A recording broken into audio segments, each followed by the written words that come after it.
Қайырлы күн баршаларыңызға. Сіздермен бүгін мен Санжар Айдар. Бүгін біз сетевой маркетинг жайлы сөйлесеміз. Барлығын дұрыс естідіңіз. Сетевой маркетинг. Бұл кәсіп соншалықты әділетсіз бе? Әдеттегі ақшаны алып қашып, ешкімге табыс таппайтын пирамида ма? Неліктен кейбірі шетел аралап байып жатса, кейбірі салған ақшасын да қайтара алмай негатив айтып жатады. Осының барлығын талқылаймыз. Сонымен, дайынсыз ба? Онда кеттік.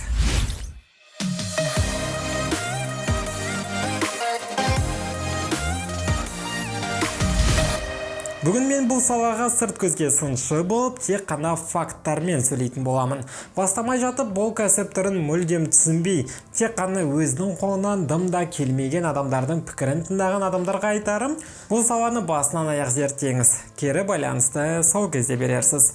Бұл видеоны тамашалап отырған қазақ бауырлардың көбісі мұсылман дінін ұстанады деп білемін. Соған байланысты ресейлік діни қайраткер, Мәскеу мемориалды мешітінің имамы, исламтанушы Шамиль Аляутдинов өзінің блогында харам және халал сетевой маркетинг мысалдарын келтіреді. Халал компанияларда белгілі өнім немесе қызмет түрі болады. Бұл нәрселер нарықта жоқ, эксклюзивті болуы шарт. Табыс әр адамнан жеке емес, жалпы жасалған тауар айналымнан келуі керек. Және әрине тәуекелдің мүлдем жоқтығы жатады. Себебі сіз салым жасаған қаражатқа сізге белгілі тауар түрі ұсынылады және тағы басқалары. Ал харам компанияларға өнімнің немесе қызметтің жоқтығы, әр адамнан ақша көру мүмкіндігі, ерте келген адам еш нәрсе жасамаса да өзінен кейін келген еңбектенген адамнан көп табыс табуы, белгілі тәуекелдердің бар болуы және тағы басқалар жатады. Кейде адамдар сетевойға келіп ақша жоғалттым деп жатады.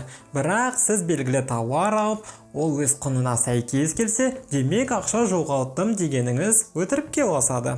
Мысал ретінде дүкеннен холодильник сатып алып, мен өз ақшамды жоғалттым деген нәрсе мүлдем ойға қонымсыз ғой. Кейбірі сетевой маркетингті пирамида деп жатады. Бұл кезде мен сіз үшін пирамида дегеніміз не? Сұрағын қоямын. Егер ол кісі үшін пирамида деген басында тұрғандар ғана ақша табады деп айтса, мен деп жауап беремін. Өйткені бұл өмір заңдылығы. Сіз мектепке мұғалім болып орналасайын деп жатырсыз делік. Сонда директор немесе завуч кабинетіне кіріп, сіз менен бұрын келдіңіз, менен көп ақша табасыз деген сөз орынды бола ма? Осы пирамидалды система сонау Египеттен бері жалғасып келеді. Біздің мемлекетте осы системамен жұмыс жасайды. Яғни бір президент, 100 депутат, 1000 әкім, 100 мыңдай, 10 мыңдай халық бар. Керісінше, 1000 президент пен бір халық болмайды ғой. Қайта біле білсеңіз, пирамида геометриялық фигуралардың ішіндегісінің ең тұрақтысы болып келеді. Ал егер сіз үшін пирамида ақшаны жымқырып алып кету дегенге жақын болса, онда ол қаржылық пирамида типіне жатады.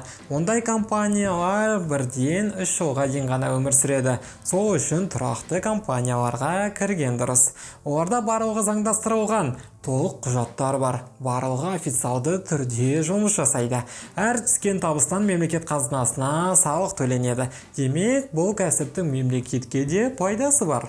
Жалақылар белгілі чектермен, компанияға партнер болу келісім құжаттармен толтырылады. Табысты қолға алу үшін ИП, ООО немесе ТОО ашылуы шарт болады. Сетевой индустрияны дамытушы әйгілі тұлғалар қатарына инвесторлар Роберт Кийосаки мен Уоррен Баффетті, ақш президенті Дональд Трампты, Сайдмұрат Давлатов, Шамиль Аляутдиновты және тағы басқа тұлғаларды жатқыза аламыз. Осы орайда бұл салада бүкіл әлем бойынша 138 миллион адам қызмет жасап, жылына 200 миллиард доллар тауар айналымы жүретінін ескертейін.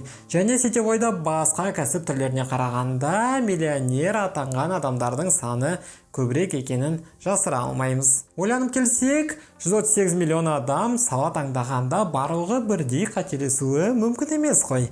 Егер бір кісілер үшін сет деген сөздің өзі ұнамай жатса, онда күнделікті кіріп жүрген заправкаға, банктерге, тамақ ішу орындарына, кафелерге бармасаңыз болады. Себебі бұның барлығы сет болып келеді. бұл да біреудің кәсібі.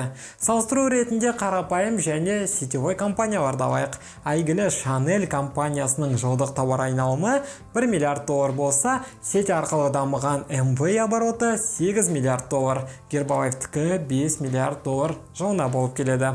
Осыдан Chanel қанша тырысса да, оларға жете алмайтындығын байқасақ болады. Бұл жерде де сет ұтып тұр. Интернетте кез келген нәрсе бойынша негатив табуға болады. Себебі өзіне күмәнданып тұрған адам 80% миының фокусын шикілік іздеуге жұмсайды. Сіз бір компания туралы толық ақпарат алмасаңыз да, оның кемшіліктері жайлы ойлана бастайсыз.